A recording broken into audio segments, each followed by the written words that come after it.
रोम रोम भाइयों, ये शाम का दिलकश। सो हेलो एंड नमस्कार यूट्यूब फैमिली। मेरा नाम है रीशू और मैं बलिया डिस्ट्रिक्ट के छोटे से नगर पंचायत नगरा की निवासी हूँ।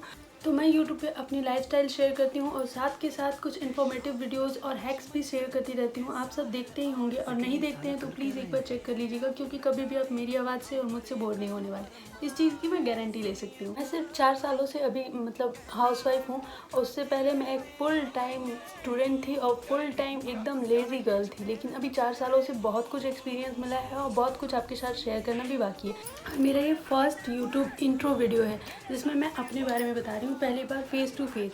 मतलब इतनी ज़्यादा शर्मीली तो नहीं हूँ, लेकिन फिर भी कोशिश कर रही हूँ कि थोड़ी बहुत अपनी हंसी और मुस्कुराहट को कम कर सकूँ। पता नहीं क्यों बढ़ती जा रही है। अगर इस वीडियो को देखने के बाद आपको मेरा फुल इंट्रो चाहिए तो please go and comment below, ताकि मैं आपको अपना फुल इंट्रो दे सकूँ। तो अब से ब्लॉग तो मैं डेली डाल ही रही हूँ, साथ के साथ हर संडे के संडे मेरा बड़ा ब्लॉग भी आएगा और मैं कोशिश करूँगी कि हफ्ते में 2 बड़े ब्लॉग्स ज़रूर आएँ और आप सब प्यार ज़रूर बरसाइएगा, क्योंकि आपके प्यार के बिना और सपोर्ट के बिना हम आगे बढ़ने वाले तो है नहीं। तो प्लीज़ कीप सपोर्टिंग। हाँ, और आज से मैंने ये डिसाइड किया है कि मंडे के दिन मेरे ब्लॉग्स नहीं आएंगे, क्योंकि रेगुलर ब्लॉग डालते डालते यार मुझे भी तो आराम चाहिए। हाउसवाइफ फुल टाइम हूँ, एक मॉम हूँ फुल टाइम के लिए और पार्ट टाइम क्रिएटर भी हूँ, तो थोड़ा बहुत आराम तो चाहिए ही। साथ के साथ मैं स्टडी भी करती हूँ, मैं एक स्टूडेंट भी हूँ और मेरी स्टडी के बारे में या मेरे बारे में कुछ भी जानना हो तो आपको पता है कहाँ जाना है। तो ये था मेरा फर्स्ट इंट्रो वीडियो। आपको कैसा लगा वो भी बताइएगा। और इस ब्लॉग की शुरुआत हुई है संडे की रात से। मतलब मेरे मायके से कुछ लोग आने वाले थे, मतलब मेरे अंकल, तो इसलिए मैंने इस फटाफट से सारी तैयारी कर दी जैसे ही मुझे पता चला। और इस टाइम पे पापा गए हुए थे पनीर लाने के लिए और मैंने फटाफट से पनीर में जो जो सामग्रियाँ पड़ती हैं सब कुछ रेडी करके मसाला भी रेडी कर लिया और साथ के साथ सलाद के लिए जो चीज़ें चाहिए उन्हें भी एक जगह पे रख लिया। मसाला रेडी होते ही पापा पनीर लेके आ गए थे, तो मैंने उसे फटाक से फ्राई किया और फटाक से मसाला रेडी करके पानी डाल के पनीर को भी फ्राई करके डाल दिया। इतनी ही देर में बाबू रोने लगा था, तो मुझे उसके साथ भी बहुत सारी मस्ती करनी थी, इसलिए मैं उसके पास चली गई। और अभी 7 भी नहीं बजे थे। मैं आपको अभी अभी टाइम दिखाऊंगी और आप देखिए 7 बजे से पहले पहले सब कुछ रेडी हो गया था। और मेरा मायका बहुत पास में है, इसलिए हमेशा कोई ना कोई आता रहता है। तो मेरे छोटे वाले अंकल बाहर से आए थे और वो बाबू से मिले भी नहीं थे, इसलिए वो आ रहे थे मिलने के लिए। और वो 7 बजे के बाद आए थे, लेकिन मैंने उनकी ज़्यादा रिकॉर्डिंग नहीं की, मतलब बिल्कुल नहीं की, क्योंकि हुआ ये कि हमें कैंडल लाइट डिनर करना पड़ा और उसका रीज़न क्या है वो भी मैं आगे बताती हूँ। तो मेरा भाई भी आया था, मतलब मेरे बाबू का मामा, इतना छोटा सा, इससे भी छोटा एक मामा है, इसका भी भाई है, वो मेरे बाबू का सबसे छोटा वाला मामा है। तो इस टाइम पे मैं रोटी बनाने लगी थी क्योंकि 8 बजने वाले थे और मैंने सोचा कि जब उन्हें निकलना ही था तो क्यों ना जल्दी से खा के निकला जाए, क्योंकि रात का टाइम है। और यहाँ पे देखिए सच में कैंडल लाइट डिनर हो रहा था सबका, क्योंकि बहुत सारे कीड़े मकोड़े आ गए थे लाइट की वजह। मैं बहुत डरपोक हूँ, इसलिए पतिदेव ने बड़ी वाली लाइट लगा रखी है हर जगह पे, जो 3 तरह की जलती है, और उसकी वजह से बहुत सारे कीड़े आ गए। और डिनर होने के बाद बाबू का मामा उसके साथ मस्ती करने आया, तो वो सो गया था। फिर मैं अपना डिनर लेके बैठ गई। अब तक सब लोग जा चुके थे, तो भाई बाबू के ही मजे हैं, उसको तो बहुत सारे गिफ्ट और बहुत सारे कपड़े मिलते रहते हैं, हमारा तो कोई पूछता ही नहीं है। तो मैं सुबह सुबह उठ के नहा धो के पूजा पाठ करके घर का सारा काम मैंने कर लिया, क्योंकि इतनी भी जल्दी में पूजा पाठ करूँ ना तो मन को शांति नहीं मिलती है कि अभी वापस जाना है, खाना बनाना है, ये करना है, वो कर। तो उससे अच्छा है कि थोड़ा रुक के थोड़ा शांति से सारा घर का काम पहले निपटा लिया जाए, फिर पूजा की जाए। तो मेरे पति ने मुझे एक वट वृक्ष का जो डाल होता है वो भेज दिया था, ताकि मैं पूजा करवा लूँ, क्योंकि ससुराल में बाहर जाना तो पॉसिबल हो नहीं पाता है। तो इस टाइम तक मैं नहा धो के और पूजा पाठ करने के लिए रेडी हो रही थी।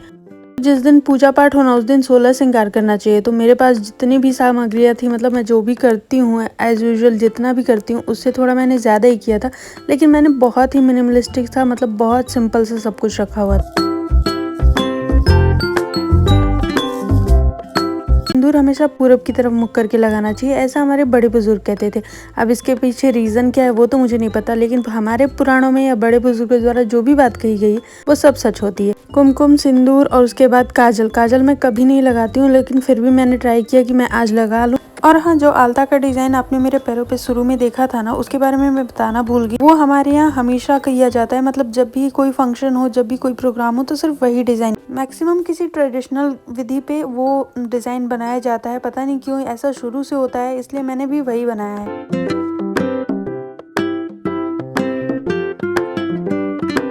उसके बाद मैंने अपने इयररिंग्स पहने हैं और इस इयररिंग्स का अभी क्या हाल है मैं आपको छोटे वाले व्लॉग्स में ज़रूर बताऊंगी, वो आप देखिए बृहस्पतिवार के दिन। और उसके बाद मैंने थोड़ा आई शेडो लगाया क्योंकि घर पे ही रहना था, बहुत सिंपल सा मेकअप किया है, गजला लगाया है, चूड़ियाँ चेंज की और अब पारी थी अपनी शादी वाली चुन्नी ओढ़ने का क्योंकि ये बहुत शुभ होता है और मैं किसी भी प्रोग्राम पे जब कथा पूजा हो रही हो तो मैं जरूर ये सब। और गर्मियों में तो अच्छे खासे कपड़े भी आपको हैवी लगने लगते हैं, तो इस टाइम पे मैंने सोचा कि एक सीधा पल्ला किया जाए ताकि मैं इसे सिर पे ले। और मैंने सॉरी बहुत अच्छे से व्लॉग शूट नहीं किया है, पर आप मैनेज कर लेना। मैनेज करते हुए ये बताना मत भूलना कि मैं कैसी लग रही हूँ। तो चलते हैं अब पूजा घर में। तो पूजा घर में जाकर मैंने कुछ इस प्रकार से तैयारी की थी।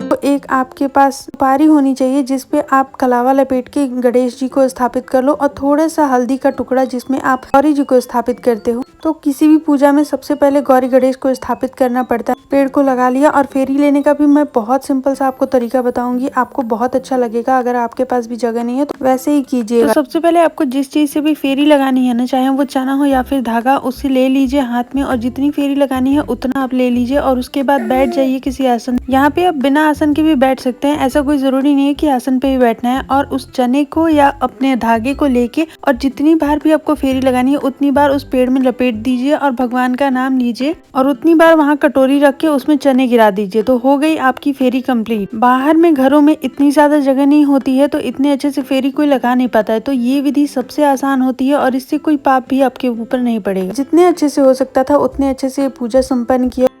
और हाँ, जाते जाते मैं आपसे ये जरूर पूछना चाहूंगी कि आपको मेरे ब्लॉग्स कैसे लगते हैं। अगर अच्छे लगते हैं तो जरूर बताइएगा। तो आप सबको ये वीडियो कैसा लगा जरूर बताइएगा और लाइक शेयर कमेंट जरूर कीजिएगा। आप सबके ही भरोसे ये यूट्यूब चैनल चल रहा है तो बहुत सारा प्यार दीजिएगा ताकि मैं आगे भी ऐसे इन्फॉर्मेटिव वीडियो डाल सकूं।